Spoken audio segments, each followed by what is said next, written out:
sebenarnya di rumah sakit itu sejak dibangun sudah ada namanya instalasi pneumatik tube. Jadi ada kayak tabung itu dari ruangan-ruangan perawatan, sampel darah misalnya diambil di ruangan, tidak perlu lagi diantar ke laboratorium. Nah itu langsung sampai, masukin alatnya sampai ke laboratorium tanpa harus diantar, hasilnya pun langsung keluar dari komputer kita, sistem SIM-RS. Tapi memang kondisinya sejak tahun 2014 kayaknya sudah rusak gitu. Makanya kemarin kayak Xiaomi panggil penyedia alatnya, minta tolong, ayo diajukan ini berapa kira-kira kami perbaiki. Karena ini sangat sangat membantu dan masukan-masukan tadi dari masyarakat memang perlu seperti itu. Apalagi penunggu juga kami batasin memang.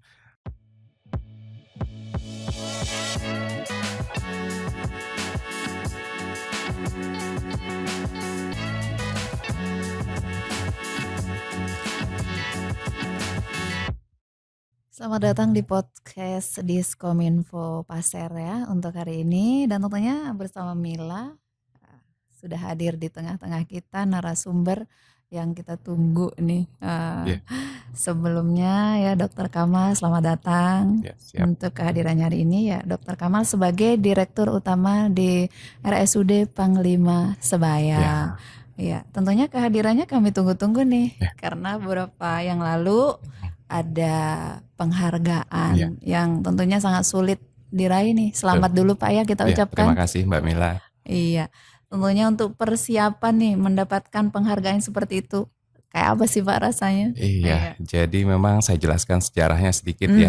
Jadi rumah sakit itu sejak tahun 2011 itu sudah ada penilaian akreditasi. Kalau dulu waktu 2009 ya. Dulu di rumah sakit lama itu akreditasinya masih 5 pelayanan ya dulu. Sekarang sistemnya ada standar akreditasi rumah sakit.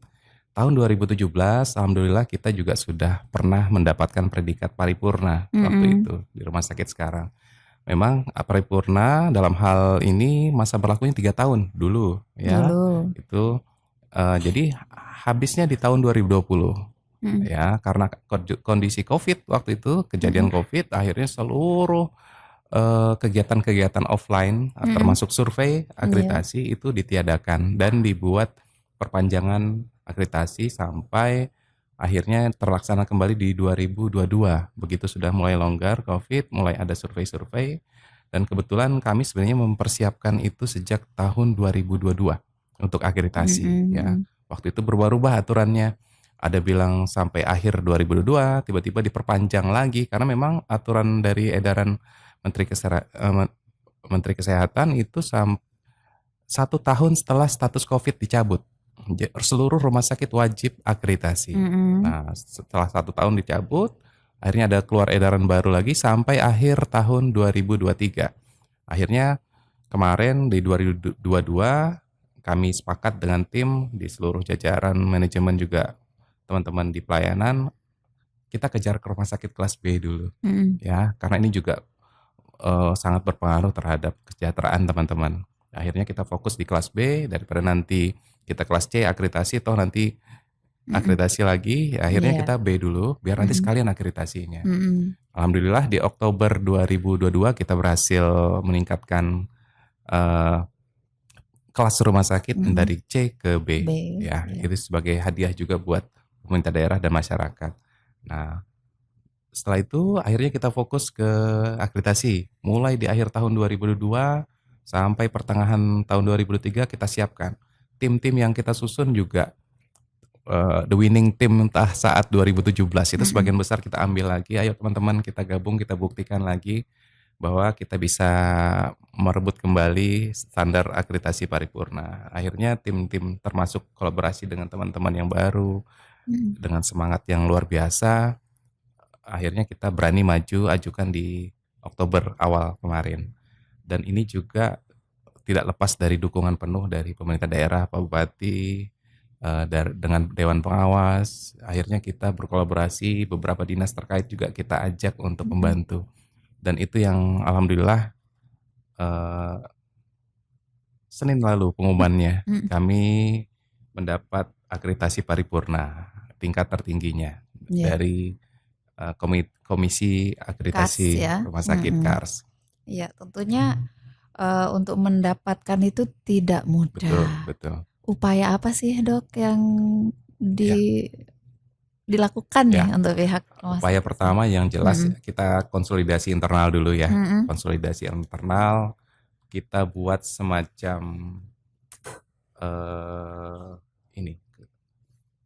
komitmen bersama. Ayo kita maju dan komitmen melaksanakan standar akreditasi, itu penting. Karena akreditasi ini bukan hanya selembar kertas, tapi juga bentuk kita berkomitmen melakukan standar-standar pelayanan. Karena tujuan akreditasi adalah menjaga mutu dan kualitas pelayanan. Itu yang utama. Jadi bukan hanya penilaian 1 hari selesai, bukan enggak. Sebuah penghargaan saja. Bukan penghargaan saja, ini adalah tanggung jawab. Jadi mohon kami bilang inilah momentum kita untuk kembali kepada track yang benar, melaksanakan standar-standar yang benar sesuai dengan akreditasi. Bukan akreditasi itu hanya satu waktu, tapi akreditasi sepanjang waktu. Yang menilai kemarin memang surveyor dari KARS. Nanti berikutnya adalah masyarakat yang menilai. Apakah kita layak disebut paripurna? Itu.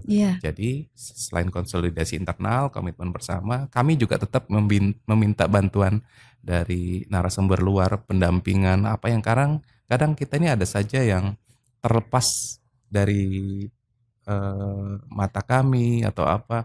Oh ternyata ada yang kurang masih. Nah itu kita panggil, ada kebetulan Dr. Vinuril namanya, kebetulan juga dulu waktu 2017 beliau yang mendampingi kami. Kelas B kami juga didampingi oleh Dr. Vinuril secara langsung. Yang kelas B ini akreditasi ini ya secara tidak langsung juga beliau mensupport dan membimbing. Inilah yang standar-standar baru yang perlu kita lengkapi. Nah itu luar biasa, Dewan Pengawas, Pak Bupati, pemerintah daerah luar biasa mensupport. Nah itu yang kita siapkan.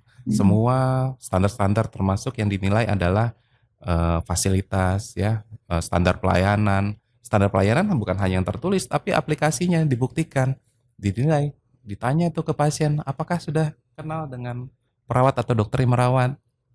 Nah, bagaimana cara cuci tangan yang benar, gimana cara serah terima pasien yang benar, gimana komunikasi yang benar, itu dinilai langsung ke pasien, bukan hanya jadi wawancara. Langsung terjun ke lapangan. Itu yang kita lakukan. Jadi sampai mendapatkan penghargaan kan pastinya tidak mudah. Betul. Karena untuk penghargaan mungkin kita bangga. Betul. Bukan mungkin, pasti bangga ya dokter bangga. Ya. Tapi untuk bagaimana nih kita menjaga mutu ya. Betul mutu sekali. yang ada tentunya. Dan untuk paripurna ini sendiri, jenis-jenisnya untuk akreditasi itu sebenarnya apa saja sih? Jenis akreditasi itu ada sekarang itu, kalau dulu itu akreditasi itu ada 5 tingkatan ya, bintang 1 sampai 5 itu ya.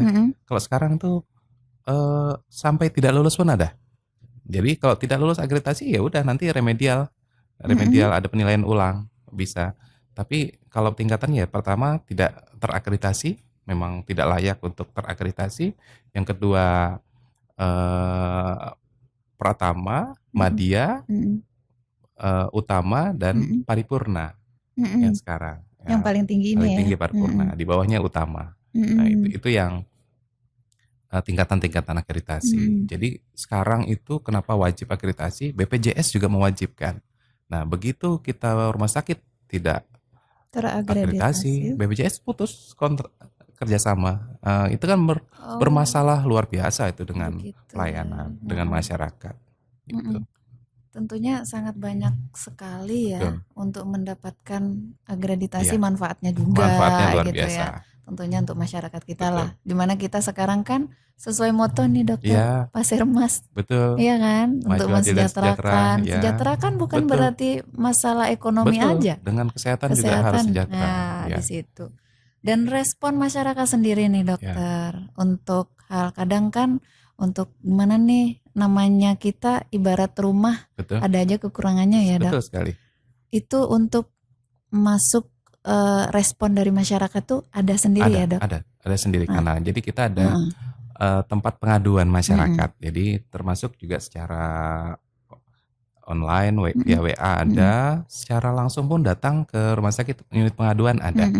Dan itu standar kami memang direspon dari hasil penilaian, respon kami baik. Cuman memang tindak lanjutnya memang harus kita tentukan. Oh ini cukup menyampaikan informasi saja. Oh ini ada yang perlu kita bahas khusus.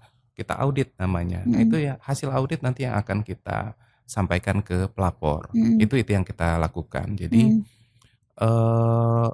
standar kepuasan masyarakat ya itu dari Kemenkes sendiri menentukan di angka 76%. Ya, artinya memang pelayanan ini tidak bisa dianggap bisa pasti 100% pasti ada ya. Nah, jadi Hmm. tapi berapa angka yang ditolerir adalah ya tadi itu 76% 76. puas. Artinya ada 24% yang tidak puas. Nah, itu memang standar nasional. Tapi alhamdulillah di rumah sakit itu di atas 80-an% memang. Setiap bulan kami melakukan survei kepuasan dan itu kita titik-titik yang menjadi kelemahan itu menjadi feedback yang baik buat kami. Misalnya tahun 2002 didominasi dengan komunikasi kasar, terus fasilitas yang tidak baik, WC dan lain-lain bocor. Itu kita selesaikan di tahun 2022. Alhamdulillah itu juga kerjasama teman-teman untuk pelayanan, untuk komunikasi kita lakukan pelatihan seluruh pegawai harus kenal dengan namanya service excellence. Ya, itu kita kerjakan juga. Iya. Tentunya untuk pemerintah sendiri bangga ya dengan adanya akreditasi yang sulit untuk diraih yang seperti itu paripurna, dan respon pemerintah sendiri untuk pembangunan di RSUD baik yang SDM-nya apanya itu ya, seperti apa? Alhamdulillah dukungan luar biasa dari pemerintah daerah. Kami memang fokus pengembangan sumber daya manusia saat anggaran kami di BLUD 2022, 2023 ini juga dibantu juga dari pemerintah daerah, fasilitasnya juga. Ya, Pak Bupati luar biasa memberi kami anggaran untuk memperbaiki fasilitas-fasilitas di rumah sakit. Karena memang tanggung jawab pelayanan ada tanggung jawab kami, tapi untuk fasilitas kita sharing tanggung jawab antara rumah sakit dan pemerintah daerah. Ada ranahnya pemerintah daerah yang secara tidak langsung harus turun tangan mengatasi. Karena itu tadi rumah sakit ini berdiri sudah lebih dari 10 tahun, yang baru ini otomatis fasilitas-fasilitasnya juga termakan usia. Dan itu harus ada peremajaan. Dan itu yang kita sampaikan pemerintah daerah dalam hal ini Pak Bupati, dan mendapat respon yang luar biasa. Kami dapat anggaran yang luar biasa dan mudah-mudahan di tahun ini juga mulai ada melengkapi fasilitas-fasilitas yang kita inginkan. Gitu. Iya, selain itu kan respon dari Bupati sudah alhamdulillah, pemerintah daerah lah tentunya, dan respon masyarakat sendiri juga ya excited dengan adanya keinginan-keinginan masyarakat nih, dan tentunya juga keinginan masyarakat kepengennya pasti yang disampaikan dokter tadi yang sempurna, tapi susah untuk mendapatkan itu. Apa sih plan yang kedepannya nih? Seperti kan mungkin masyarakat pasien ada yang nunggu nih 1 orang tapi harus ngambil obat, ngambil ini, bagaimana? Ada plan ke depannya kan? Jadi itu tadi saya sampaikan, seluruh kritik saran itu sangat membantu kami untuk melakukan perbaikan ya. Salah satunya tadi tuh pengambilan obat di ruangan. Sebenarnya di rumah sakit itu sejak dibangun sudah ada namanya instalasi pneumatic tube. Jadi ada kayak tabung itu dari ruangan-ruangan perawatan. Sampel darah misalnya diambil di ruangan, tidak perlu lagi diantar ke laboratorium.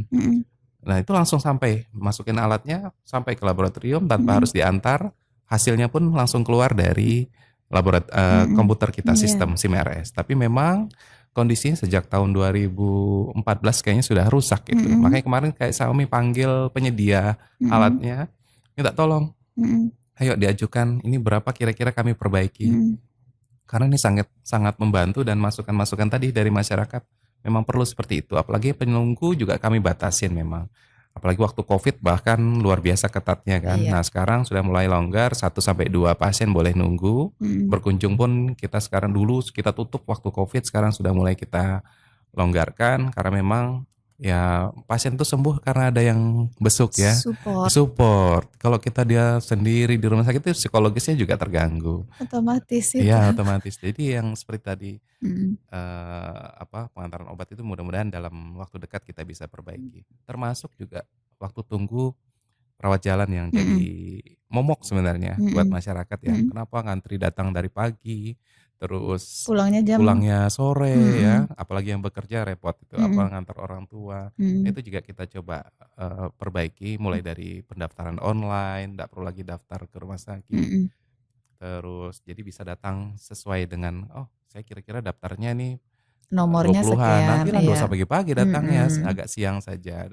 Jadwal dokter pun kita sudah atur sedemikian rupa supaya tidak menunggu lama pasien. Yang kendala sekarang menunggu obat di rawat jalan juga Iya. panjang. Nah, kemarin kita diskusi dengan teman-teman farmasi, mudah-mudahan ada tindak lanjut cepat. Ayo kita buat terobosan inovasi, gimana kalau ada sistem delivery ke rumah, ya. Mungkin ini kita nanti ada uji coba gimana respon masyarakat. Kalau memang baik, ayo kita lanjut. Mungkin itu sih Iya. nanti salah satu yang kita upayakan. Dan itu mungkin salah satu memberikan suatu pelayanan yang lebih baik lagi. Iya. Pertahanan ya dok ya, Betul. untuk akreditasi. Iya. Apa aja sih sebenarnya yang harus dipertahankan itu dok, banyak ya? Jadi kalau kita itu dengan membuka standar-standar akreditasi itu udah lalu lintasnya, rambu-rambunya itu udah jelas. Kita melakukan ini ada loh aturannya seperti ini. Jadi kalau asal kita jalanin akreditasi, udah semua itu tercover.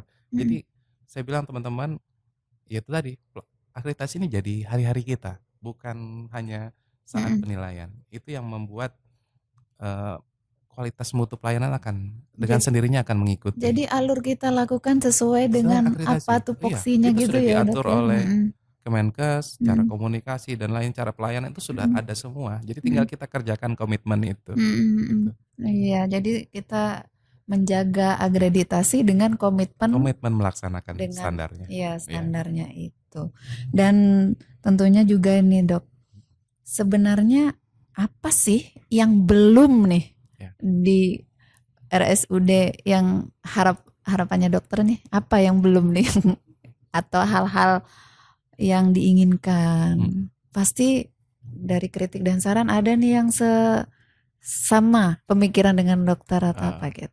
Jadi yang belum ya, kalau kita belum ya memang beberapa pelayanan belum ada. Kita terutama misalnya bedah saraf, urologi, bahkan beberapa itu harus kita rujuk.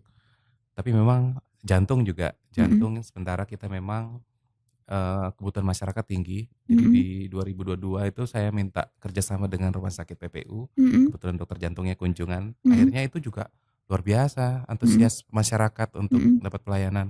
Itu kita siapkan. Jadi nanti ke depan ini mudah-mudahan dalam waktu dekat juga kita kedatangan dokter spesialis jantung juga, dan ini sangat membantu. Yang luar biasa menurut kami adalah support pemerintah. Ya. Di 2023 ini dari pemerintah daerah dapat support, dari provinsi juga dapat support. Kita pelayanan jiwa, dokternya sudah ada, ruangannya sudah hampir siap ini, ruang Sudah perawatannya. ya, Pak, ya? Rumah sakit ini tidak perlu merujuk lagi. Ya, kita kedatangan dokter spesialis. Terus jantung tahun depan kita dapat support luar biasa, mudah-mudahan terrealisasi dari pemerintah pusat. Ya, kita karena memang ya keuntungan kelas B ini luar biasa. Kita langsung dapat perhatian khusus dari pusat kalau kita kelas B. Karena jadi pusat-pusat rujukan. Apalagi karena kenapa saya upayakan peningkatan kelas dan akreditasi. Karena kita ini penyokong IKN. Kapan lagi harus disiapkan kalau tidak dari sekarang. Ya. Masa di tempat IKN nggak ada yang... Betul. Dan IKN itu kan pasti ada banyak perpindahan penduduk. Fasilitas kesehatan itu salah satu yang penting. Tapi memang faktor yang paling penting sangat itu penting. dokter. Jadi harus siap. Dimanapun ya kita penyangga walaupun bukan di IKN ya harus siap. Karena kan pasti juga nggak mungkin di sana menyiapkan seluruhnya. Bahkan ada istilah kalau kita jangan kan duit banyak pun kalau kita nggak sehat untuk apa? Kayak gitu. Yang seperti itu deh.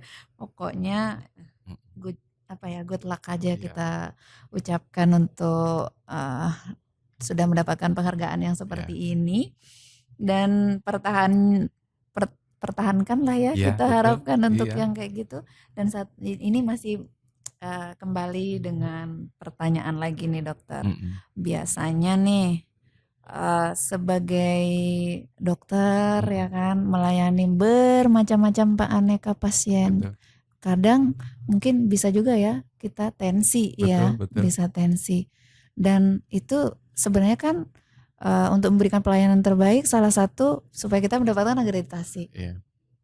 ada ndak yang sempat komplain, ini pelayanannya orangnya marah-marah nih, dokternya marah, pelayanannya marah. Betul. Itu ada kan dok yang kayak gitu? Ada. Jadi itu menyikapi itu bagaimana? Jadi gini, saya tidak bosan-bosan setiap pertemuan, setiap ada diskusi dengan teman-teman.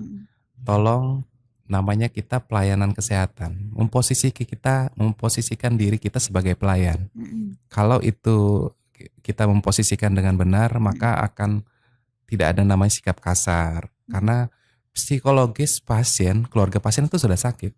Dia datang dengan kegalauan, aduh saya sakit apa, aduh orang tua sakit apa, aduh ini anak saya ditinggal di rumah, tidak ada yang jaga. Itu psikologis datang ke rumah sakit.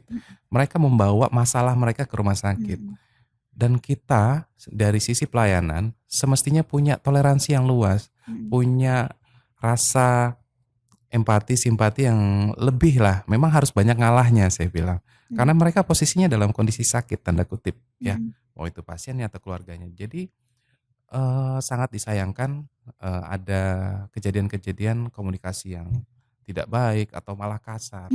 Saya sangat concern kalau ada seperti itu, sampaikan, saya bilang di kritik dan saran. Karena selalu kami komunikasi, misalnya itu dengan perawat, dokter, kami sampaikan ke komite keperawatan, komite medis untuk dibina bahwa ini jadi keluhan.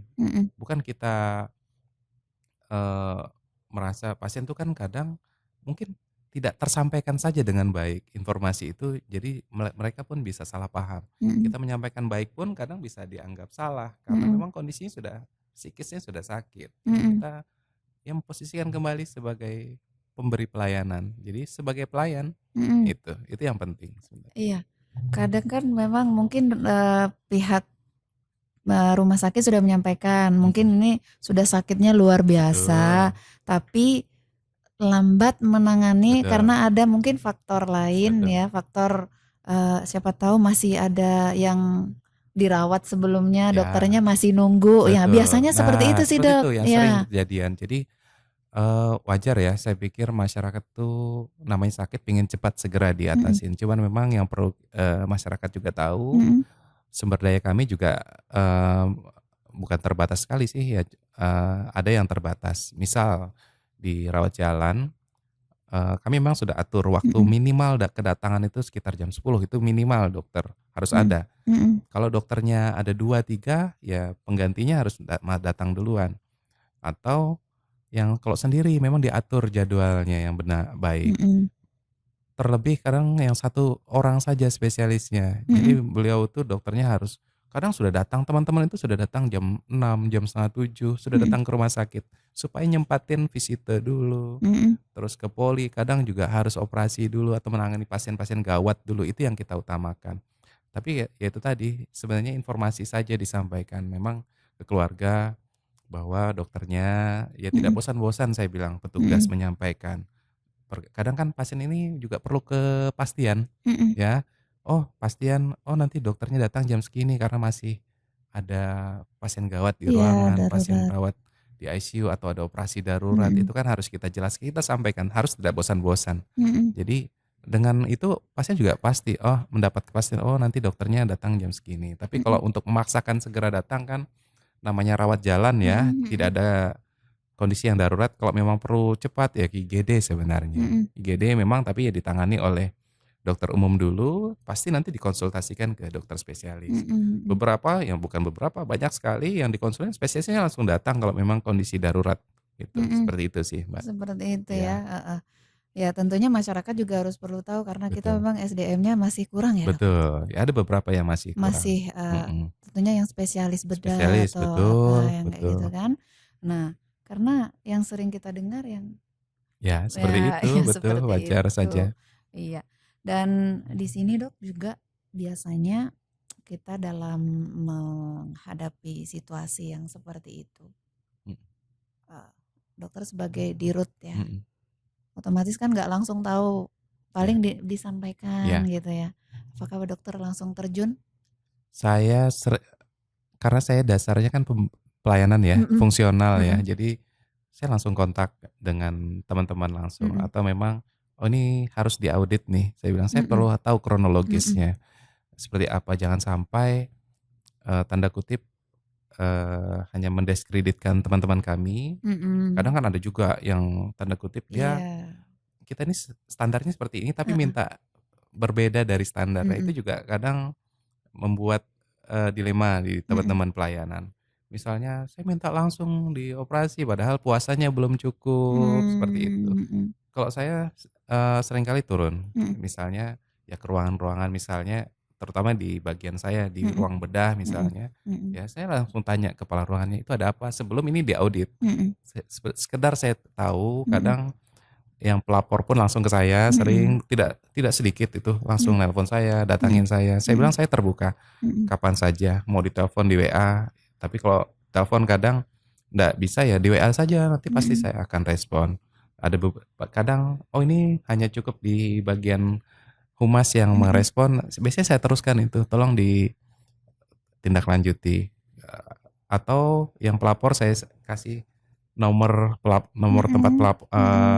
pengaduan, nanti mereka langsung ngadukan di situ, langsung direspon. Oh, nanti dikonfirmasi sama yang pelayanannya. Jadi misalnya dengan keperawatan, nanti perawatan yang merespon, memanggil yang bersangkutan. Kalau memang biasanya sudah selesai di bawah ya, alhamdulillah selesai. Tapi ada yang memang prosesnya panjang, itu yang kita harus semua termasuk saya ikut turun, gitu. kumpul. Ya karena sekarang ini sangat rentan sekali Betul, sangat soalnya rentan. kesalahpahaman yang nggak tahu alurnya seperti apa. Betul. Akhirnya media sosial. Ya, nah itu yang kita hindari. Tapi memang alhamdulillah ya sekarang saya juga berterima kasih pada masyarakat sangat bijak dalam menggunakan media sosial. Makanya kita menyediakan namanya kanal pengaduan itu melalui WA dan website juga ada. Jadi kami berterima kasih memang disalurkan secara tepat. Karena di media sosial itu meresponnya banyak orang ya. Dan belum tahu kebenaran kronologisnya seperti apa. Sudah, semua cerita 2 tahun, 5 tahun yang lalu, 10 tahun yang lalu keluar itu semua. Dan, saya bilang. Ya itu kan membuat pamor rumah sakit kita yang betul. Gitu. Ya saya juga berterima kasih dengan humas kami juga bisa menghandle beberapa tidak sampai meluas seperti itu. Iya, yang dikhawatirkan seperti itu kan betul. Dokter. Dan itu akan mempengaruhi akreditasi kita. Mempengaruhi ini sih. Ya, kredibilitas kita rumah sakit. Iya. Tentunya untuk hal yang kayak gitu masyarakat kita yang bijak aja deh semuanya. Kalau memang ada kurangnya apa, lebih baik disampaikan ke bagian-bagian yang sudah sesuai dengan disesuai dengan aduannya. Atau mungkin kalau pelayanannya perawatnya ada. Karena manusia pasti ada masalah ya dok ya. Betul, bukan hanya pasien ya. Makanya saya bilang ke teman-teman di pelayanan, tolong sampai ke rumah sakit, masalah di rumah dilepaskan dulu sebelum masuk ke rumah sakit. Dan pulang, masalah rumah sakit dilepaskan dulu di rumah sakit, jangan dibawa pulang ke rumah. Ya. Tapi agak sulit. Iya, tapi sulit ya. Itu kan teori ya. Teori ya, tapi memang memang perlu dilatih. Iya, gitu. Latihan. Dilatih, memang harus dilatih. Oke. Iya dokter, dan tentunya di sini untuk keberhasilan Rumah Sakit RSUD sip. Iya, terima kasih. Alhamdulillah ya. Selamat juga kita sampaikan. Semua ini buat teman-teman juga seluruh yang bekerja sama dan masyarakat tentunya. Harapannya dok? Harapan ya mudah-mudahan dengan kondisi kita paripurna ini menjadi tanggung jawab besar buat kami, memberi pelayanan yang terbaik buat masyarakat, dan masyarakat juga memberi kepercayaan kepada kami. Dan jika ada hal-hal yang tidak berkenan di masyarakat, kami sangat terbuka, kritik dan saran. Kami ada kanal pengaduan, silakan, tidak usah ragu, adukan saja ke kami, itu akan kami menjadi bahan yang luar biasa untuk perbaikan di rumah sakit kita di Panglima Sebaya untuk Kabupaten Pasir. Iya, karena kita semua nggak ada yang sempurna. Betul, kesempurnaan kita cuma milik Allah. Oke, terima kasih untuk kehadirannya hari ini Dokter Kamal. Sehat-sehat selalu. Pokoknya rumah sakit kita nomor 1. Amin. Terima kasih Mbak Mila.